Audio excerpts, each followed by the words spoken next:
welcome everyone back. Thank you. So I want to take this opportunity to tell a brief story, and it's about the importance of education, the education that our students receive in Beachwood schools. And the story begins in the early 1900s. It won't last that long, though. The story begins in the early 1900s, and this is when my father's grandfather came to the United States from Poland. Not much is known about him, but like many immigrants, he came with basically nothing, and he eked out a living selling plates from a cart on the streets of New York City. He and my great-grandmother, they raised my grandfather, Samuel Hardis. Grandpa Sam had very little education, and he worked in a textile factory. Grandpa Sam married my grandma, Edith, who also had virtually no education, and she bounced between secretarial jobs. So Sam and Edith, they had two sons, my Uncle Harvey and my dad, Eugene Hardis. With no experience and very little money, my Grandpa Sam and my Grandma Edie somehow helped both of my uncle and my dad go to college. My dad attended Brooklyn College, and after serving in Korea, he landed a job as an accountant with Ernst & Whitney. He worked in a big high-rise headquarters on Park Avenue, just north of Grand Central Station. He met my mom, Marilyn, also a Brooklyn College grad. They married and they started our family. So after my oldest brother was born, they left their apartment in Brooklyn and they moved into a house in the New Jersey suburbs. So just fast forwarding now, he and my mom provided me, my two brothers, safe neighborhoods to live in, well-regarded schools that prepared us very, very well for college. And when I think about my dad's life, it really amazes me that in just 2 generations, the Hardis family went from poor with virtually no formal education to my dad's career as a corporate accountant with an MBA degree. And my dad's access to education was the key factor that changed the course of our family's history, and it happened in just a few decades. My dad's career wasn't easy. He was a very hard worker, very punctual. He was a very dedicated employee. He always hid the fact that he was Jewish. But what he and my mother were able to provide for me and my 2 brothers is my family's version of the American dream. And that brings me to the present. So as I get older, I find I have a different perspective on the passage of time. And I think back to the late 1970s when I was now getting old enough to begin learning history and becoming more aware of the events in the world around me. And at that time, events like the assassination of President Kennedy, the escalation of the Vietnam War, passage of the Voting Rights Act of '65, Civil Rights Acts of '64, '68, the assassination of Dr. Martin Luther King, Neil Armstrong walking on the moon, these to me felt like events that happened a long, long time before. And I took for granted that the world around me was just the way it was, and that it had been that way for a long time. But now I look back and I think about the fact that just 4 short years before I was born, homeowners could legally discriminate against black, brown, or Jewish people, prevent them from buying a home for their families. And just 4 years before that, communities segregated their schools by race, banned black and brown kids from their pools, offered separate, unequal bathrooms, drinking fountains, building entrances.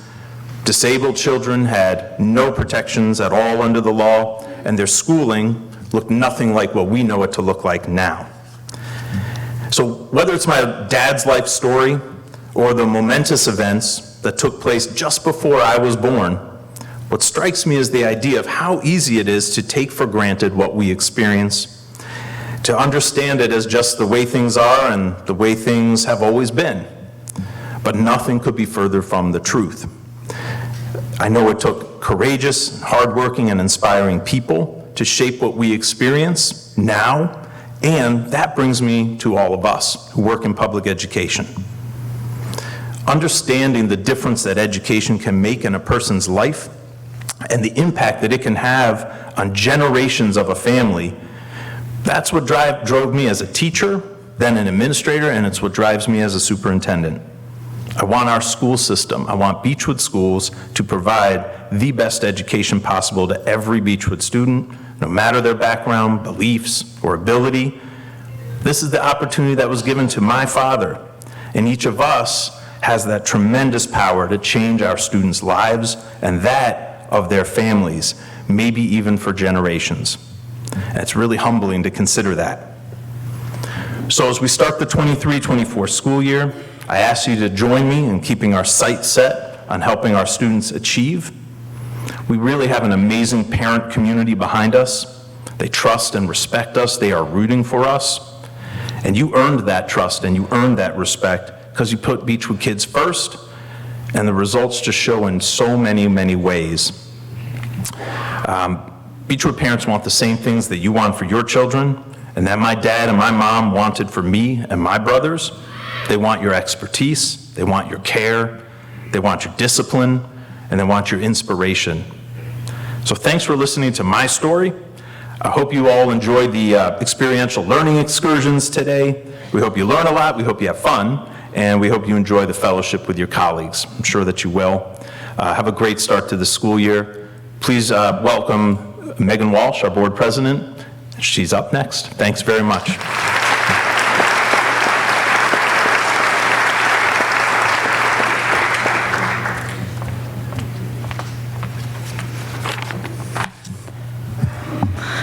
Good morning, everyone.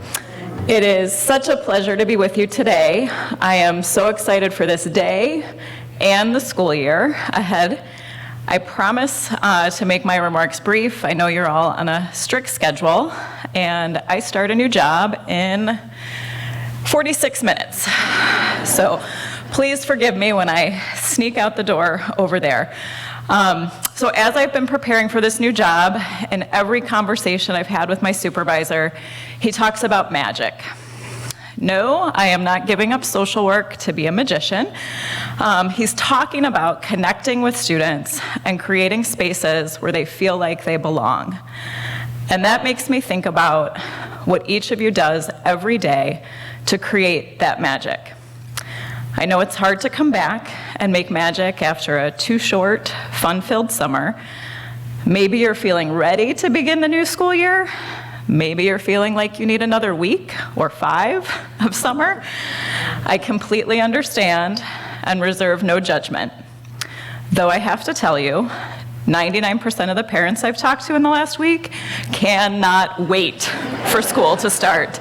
And it's for a lot of those reasons that Dr. Hart has talked about in terms of how much our parents trust you, and it is less to do with what my son thinks it is, which is we're ready to get him out of the house. So, as for the kids, I have one at home that is ready. He's on top of it, school supplies are packed, he finished his summer assignments weeks ago. The other one, not ready. Every day for the past 2 weeks, he's been saying he'll finish those summer assignments today. Every today in the last 2 weeks has gone by and he has not finished those summer assignments. If you know my boys, I'm sure you know which one is which. And you know what? I completely understand, and I reserve no judgment. And it's not just because that prepared, always getting things done early kid gets it from his dad, and that scattered last-minute kid gets it from me. No worry about that. But to that child's teachers, I'm sorry. We're working on it. So, back to the magic though. I see that magic in each of you connecting with your students in ways that make them light up when they come to school. I see that magic that you make when you create environments in your classrooms where students who are more like Cooper, students who are more like Nolan, and every student in between can thrive. Thank you so much for all that you do, and sincere wishes for the best school year yet.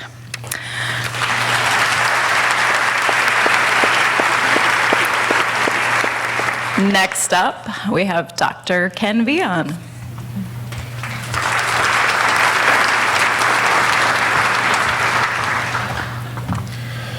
All right, I'm here to introduce the new staff. We had a busy hiring season and we're continuing it to this day. So I just ask that the staff member, when I introduce you, just stand up so everyone can see you. And what I would ask from our staff is if you could go out of your way to introduce yourself, greet the people that are starting today.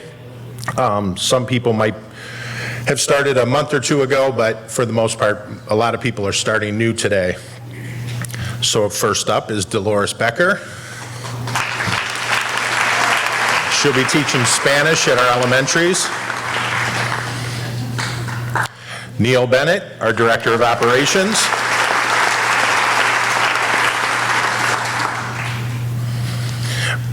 Beachwood graduate, Brianna Bishop.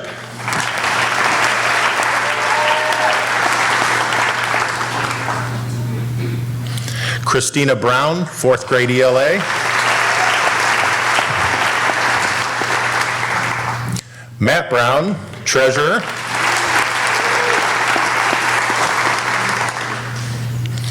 Sabine Chromiak-Harris, bus driver, up there. Jeremy Clark, special ed assistant at the middle school. Oh, up there.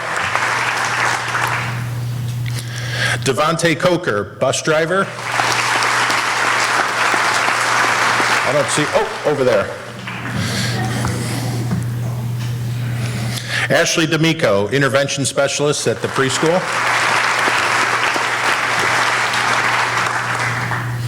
Jim DeFrancisco, maintenance.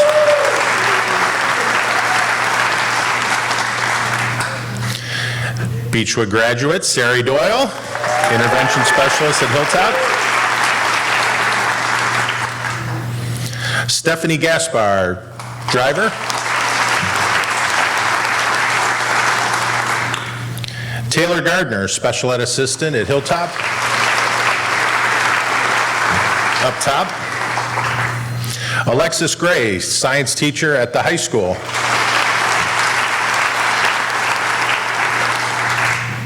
Felicia Hamilton, social studies teacher. Felicia was a student teacher with us last year at this time, so. Brian Hill, design and engineering teacher. Latoya Hunt, special ed assistant at the high school. Jackie Jackson, special ed assistant at Hilltop. And I know Jackie couldn't be here today. Haley Jacobs, 4th grade ELA teacher at Hilltop.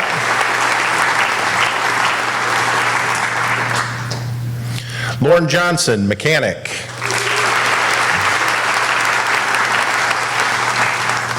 Renee Lawrence, preschool assistant. I don't see Renee. Christy Lemanowitz, intervention specialist, Hilltop Elementary. Diana Marr, assistant treasurer. I don't see Diana. No, okay. Kristen McGinnis, math teacher at Beachwood High School. Michael Sabala, mechanic. I know I saw Michael over there. He refused to stand. Tim Schwartz, bus driver.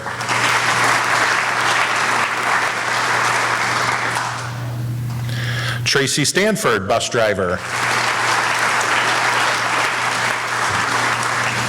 Daniel Visker, intervention specialist, Beachwood Middle School. And rounding it out, last but not least, Sherry Williams, school counselor, Beachwood High School.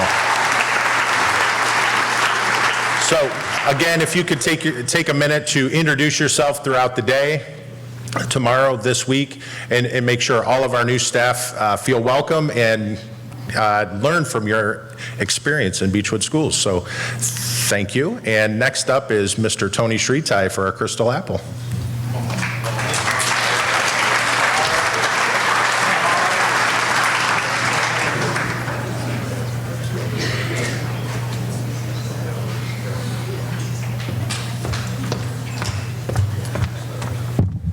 Morning, y'all.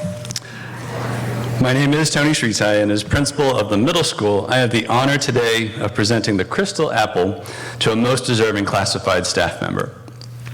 This award each year is presented to recognize one employee's dedication and pride in their work, and today's recipient consistently goes above and beyond the call of duty to better our entire school community.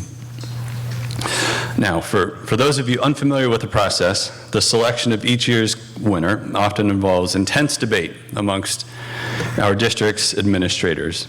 And though we usually try to keep it civil, the process is made all the more difficult by the simple fact that so many of our staff are deserving of this award. And unfortunately, in most of our day-to-day work, the reality is that we don't always get to see all the wonderful things going on in our district as exemplified by each of you. This staff member, however, has worked in many buildings in many different capacities, and in his role touches the lives of so many students and staff on a regular basis. So much so that upon seeing this nomination, there was little need for debate amongst the committee. When he moved buildings and took on the middle school, the year was 2020. And boy, it was a year.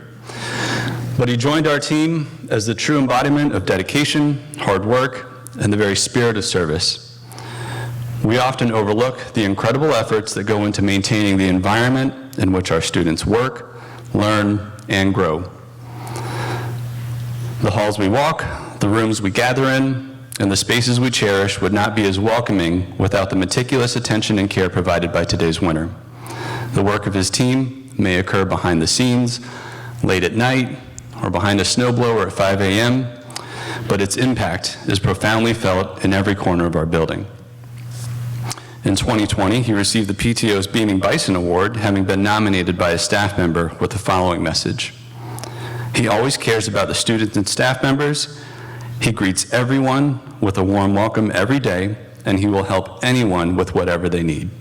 He cares about Beachwood Middle School in every possible way. A parent echoed this sentiment in stating, he stands outside the middle school door each day when I drop off my sixth grader. He is not only ensuring safety, but has a friendly good morning for every student that enters. No matter the weather, he has been there as one more adult in our kids' lives, spreading positivity, encouragement, and confidence.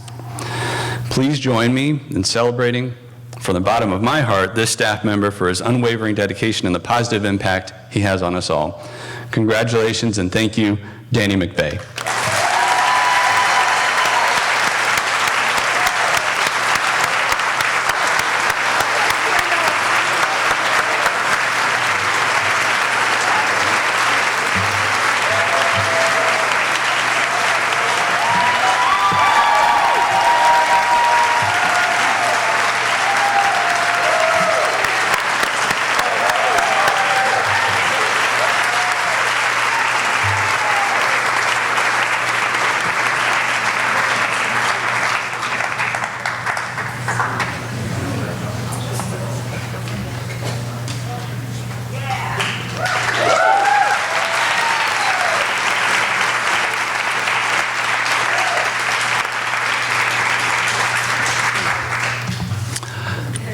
This time, it's my privilege to introduce Ms. Ariana DeGeorge.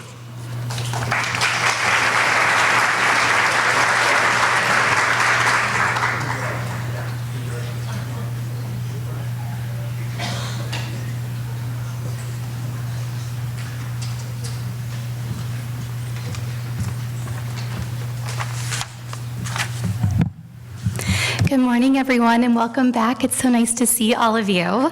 So it is my honor to now announce our Certified Crystal Apple Award recipient. This teacher's dedication and compassion for students is immeasurable. She cares so deeply for our students and truly takes the time to get to know them and their families.